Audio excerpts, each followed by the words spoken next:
Assalamualaikum warahmatullahi wabarakatuh. Iwan Filah. Beberapa kasus yang terjadi di tanah air kita ini memang semakin bervariasi ya. Di antaranya adalah kabar pemotongan anggaran yang menyebabkan beberapa pos-pos yang seharusnya bisa diberikan kucuran dana ternyata terpaksa harus dipotong atau ditiadakan. Nah, hal ini saja memancing reaksi publik dan semakin ramai yang membicarakan hal tersebut karena bisa merembet kemana-mana, diantaranya adalah tentang pembangunan IKN. Nah, dari sini kita bisa melihat kalau sebelumnya ada kasus yang lebih panas yang terjadi di tanah air dan sempat menghebohkan, yaitu kasus pagar laut. Berbicara tentang pagar laut, ada sosok yang dikenal oleh publik karena memang dirinya adalah seseorang yang bukan siapa-siapa, tapi ternyata karena memiliki intelektual yang tinggi, menyebabkan dia diundang kemana-mana, diundang ke TV-TV, diundang ke channel-channel YouTube, ke podcast-podcast untuk bicara tentang apa yang ada dalam pikirannya. Ya, dia adalah Pak Khalid Nelayan ya, di mana Pak Khalid yang dikenal sebagai seorang nelayan ini dikenal sebagai seorang yang cerdas, yang sepertinya jauh dari ekspektasi banyak orang, karena memang biasanya seorang nelayan itu yang memang fokusnya ke pekerjaannya, bukan ke dalam hal berbicara. Berbicara ini bisa dikatakan itu ranahnya mereka para akademisi, ranahnya para politisi, dan juga ranahnya para mereka yang memiliki jabatan yang memang mentereng dan diperlukan untuk bisa berbicara di depan publik. Namun berbeda halnya dengan Pak Khalid ini ya. Pak Khalid ini karena dirinya adalah seorang nelayan, sehingga dengan kemampuannya dalam berbicara, dalam memilih diksi-diksi, dan juga dalam kelihayan membuat narasi, menjadikan Khalid Nelayan ini adalah seorang yang unik dan bisa dikatakan hebat.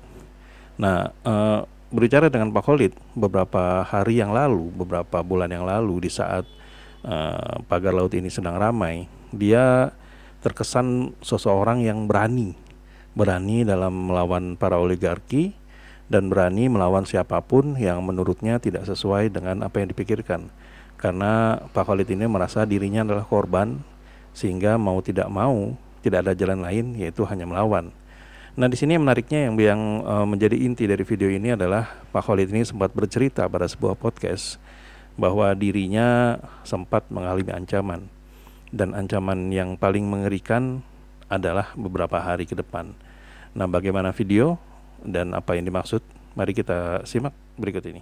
Untuk saat ini saya lebih fokus bagaimana menganyam akar rumput dari desa ke desa, dari kampung ke kampung, dari kota ke kota, sampai kita tingkat Banten, sampai ini akan terbentuklah suatu jaringan yang besar. Akan saya buktikan bahwa Banten akan melawan jika negara nggak berani melawan.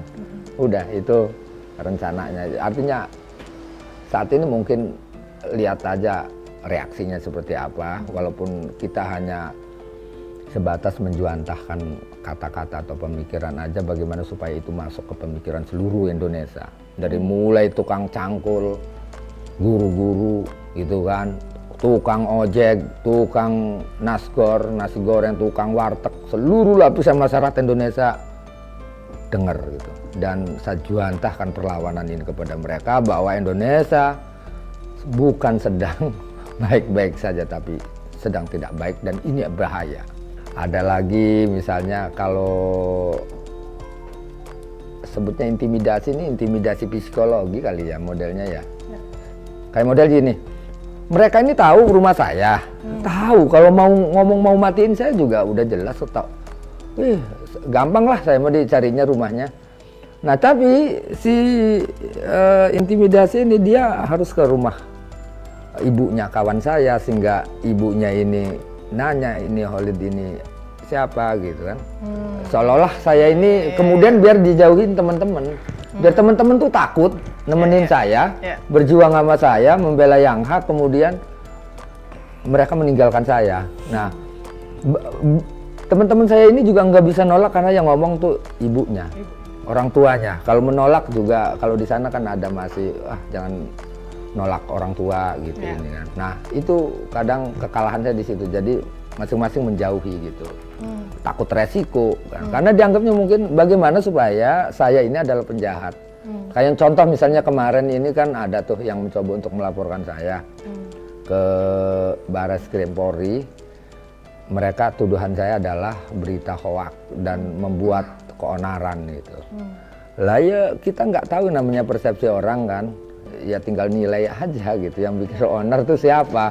Nah kayak model hal-hal ini kan kita bisa lihat satu, bisa jadi orang ini ingin nongol dan ingin dicolek oleh pihak aguan perusahaan lah gitu kan, biar dia dikondisikan oh dia adalah ngelawan ini nih.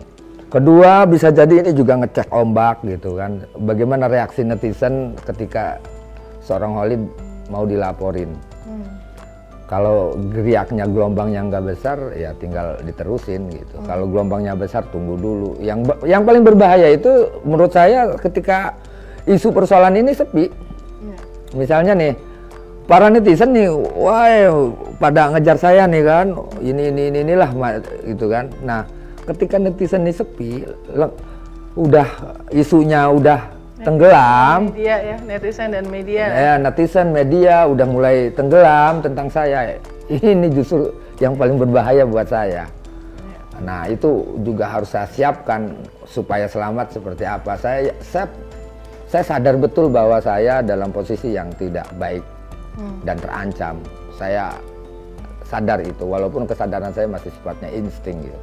Insting saya bahwa saya bahaya, tapi ya nggak boleh juga kita harus takut secara over, berlebihan, kemudian akhirnya ternyata saya penakut gitu. Misalnya begini, karena kita ini hati-hati penting, cuman karena terlalu hati-hati, terlalu over hati-hati, jadinya penakut gitu.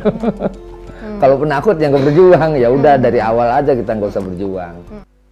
Ya itulah keterangan yang bisa dikatakan sangat jujur dan dari dalam hati Pak Holid ini ya, dimana dia bisa dikatakan sudah seringkali mendapatkan intimidasi dan juga hal-hal yang membuat dirinya itu dianggap penjahat oleh orang-orang di kalangan rumahnya. Dan yang paling mengerikan adalah Pak Holid ini mengkhawatirkan bila memang pagar laut ini sudah sepi dari pemberitaan, sehingga para netizen dan juga media-media tidak lagi memperhatikan tentang pagar laut ini yang tentu saja menyambung dengan Pak Holid ini itu ke permukaan, sehingga ada rasa khawatiran di dalam diri Pak Holid.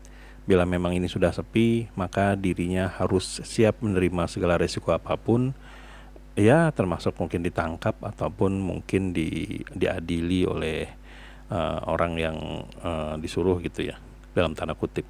Sehingga bisa dikatakan kita bisa melihat ke depan bagaimana kondisi dari Pak Holid semoga tetap terus baik-baik saja dan bisa menjadi seseorang yang dipercaya oleh masyarakat sekitar untuk menjadi seorang pemimpin, sehingga suaranya itu bisa lebih didengar lagi ke seluruh Indonesia ya. Karena memang saat ini karena kondisinya adalah hanya seorang nelayan, sehingga bisa dikatakan suaranya ya mungkin tidak terpengaruh sampai dengan ke gedung-gedung DPR ataupun kemanapun gitu.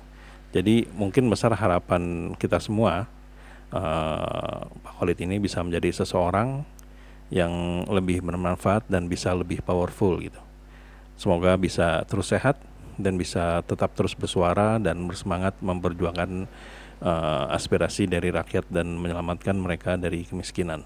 Nah, jadi sampai di sini dulu Eden Project. Bila memang kami ada salah kata atau salah data, kami maaf. Silakan tuliskan di kolom komentar bila ingin ada yang disampaikan. Wabillahi taufiq wal hidayah. Wassalamualaikum warahmatullahi wabarakatuh.